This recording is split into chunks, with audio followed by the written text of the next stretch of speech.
Sam बच्चों की पहचान करने के लिए बच्चे का वजन लेना और लंबाई नापना आवश्यक है।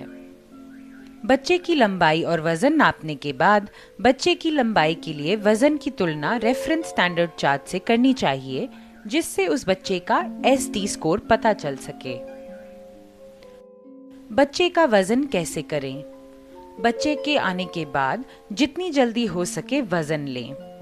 यदि अडल्ट डिजिटल मशीन का उपयोग करके वजन ले रहे हैं तो टेड वजन करने की सुविधा होनी चाहिए। तोलने वाली मशीन को स्टैंडर्ड वजन के बाद जैसे 500 ग्राम, 1 किलोग्राम, 2 किलोग्राम और 5 किलोग्राम द्वारा जांचना चाहिए, जिससे मशीन की त्रुटियों से बचा जा सके। बच्चे के आने के बाद जितनी जल्दी हो सके वजन लें। बच्चे के कपड़े निकाल दें, लेकिन स्केल पर ले जाने तक बच्चे को गर्म रखने के लिए कपड़े या कंबल से ढक कर रखें।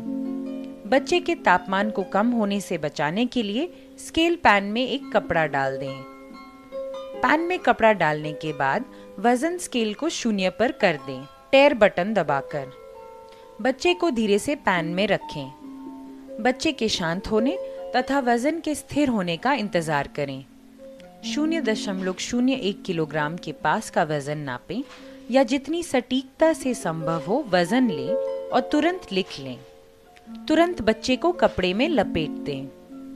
लंबाई या ऊंचाई नापना। बच्चे की उम्र और खड़े होने की क्षमता के अनुसार बच्चे की लंबाई या ऊंचाई नापनी चाहिए। अगर एक बच्चा 2 वर्ष से कम उम्र का है तो लेटाकर लंबाई नापें। अगर बच्चा 2 वर्ष या उससे अधिक उम्र का है और खड़ा हो सकता है तो उसे खड़ा करके उसकी ऊंचाई नापें।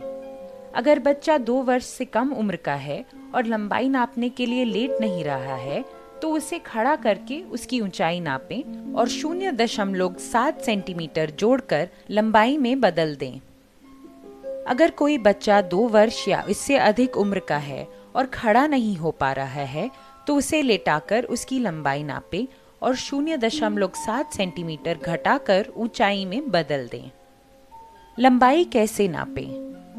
लंबाई का नाप एक विशेष यंत्र द्वारा किया जाता है जिसे इन्फेंटोमीटर कहते हैं, जिसमें सिर की तरफ एक हेडबोर्ड होता है और पैर की तरफ एक सरकने वाला फुट पीस होता है।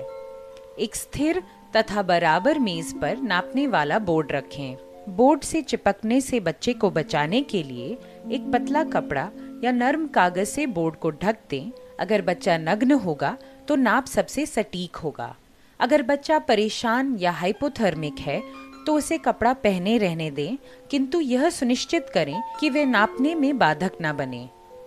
सदैव जूते तथा मोजे खोल दें, चोटी भी खोल दें तथा बालों में लगाने वाले क्लिप आदि को भी निकाल दें अगर उनके कारण सिर को सही स्थिति में रखने में परेशानी आ रही हो। नापने के बोर्ड पर बच्चे को इस तरह लेटाएं कि उसकी पीठ बोर्ड की तरफ हो। सिर को सहारा देकर हेड बोर्ड के विपरीत रखें। सिर को इस स्थिति में रखें कि सिर का ऊपरी भाग बालों को दबाते हुए हेड बोर्ड से सटा हो। दोनों हाथों से सिर को इस प्रकार पकड़ें और सीधा करें कि आंखें सीधी ऊपर देखें और दृष्टि की रेखा बोर्ड से समकोण बनाती हो। दूसरे व्यक्ति को नापने वाले बोर्ड के साथ खड़े रहना चाहिए। बच्चे के पैरों को सहारा दें। धीरे लेकिन मजबूती से घुटनों पर एक हाथ रखकर दबाव डालें। पैरों के तलवे फुट पीस पर सीधे होने चाहिए। अगर बच्चा तलवों को सिकोड़ता है और फुट पीस को तलवों से लगाने नहीं देता तो तलवों को धीरे से सहलाएं और बच्चा जब तलवों को सीधा करता है तो फुट पीस सरकाकर सटा दें। अंतिम 0.1 सेंटीमीटर तक की लंबाई लें और केस रिकॉर्डिंग फॉर्म पर तुरंत लिख लें।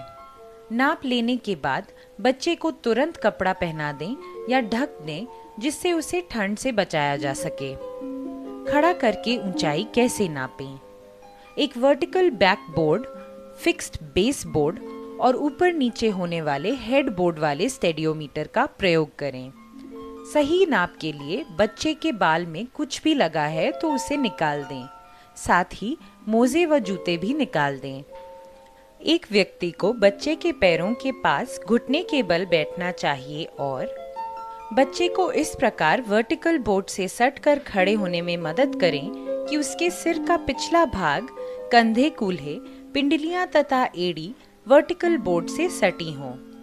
पैर सीधे और एड़ियां सपाट रखने के लिए बच्चे के घुटनों और एड़ियों को पकड़ें।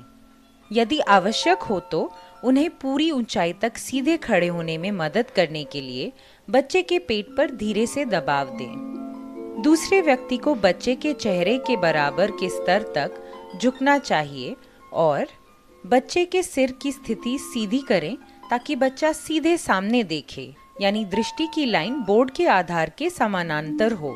बच्चे की ठोड़ी पर अंगूठे और तर्जनी उंगली को रखें। दूसरे हाथ से हेडबोर्ड को नीचे खींचें जो बच्चे के सिर के ऊपरी सतह पर बालों को दबाते हुए सट जाए। अंतिम 0.1 सेंटीमीटर तक की ऊंचाई नापें और केस रिकॉर्डिंग शीट पर तुरंत लिख लें।